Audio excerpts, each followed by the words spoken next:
Multimodal design is a tricky subject when it comes to rhetoric because it blurs the lines of the distinctions that we have created for ourselves of what is writing and what really isn't writing. In Embracing Wicked Problems, the turn to design and composition studies, Richard Marbach mentions that design becomes useful to such a theory because it is largely neutral to the media of designing. One can design an image as well as in text. This poses a question for the reader. Do Marbach's principles of design generalize to writing, rhetoric, and composition as well?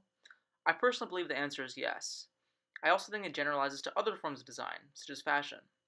Fashion in recent years has undergone a multimodal transformation all of its own. The web has introduced new styles and new ways of spreading fashion. In his work, Marbach describes what he calls the wicked problem, whose wickedness derives from the fact that they are not the same tame problems solvable with the greater command of more information.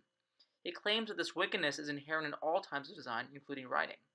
Style, fashion, whatever you call it, I think this adopts this principle as well. That's because style is unique by the way it is defined by the individual and society simultaneously. In this manner, we are not given a linear set of constraints by which we can form our design problem, that is, designing ourselves. Marbach mentions that design in rhetoric is a responsibility for response because design is the making of a meaningful thing, an artifact that means in the world independently of the meaning created for it. Likewise, good fashion goes beyond the individual. It is accepted by the world around it.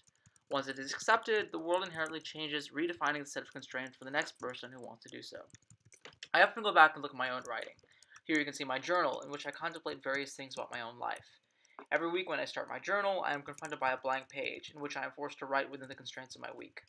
Likewise, different forms of media, including fashion and composition, have their own unique wicked problems, yet also adhere to the similarity of the inherent unsolvability of the problems within that media.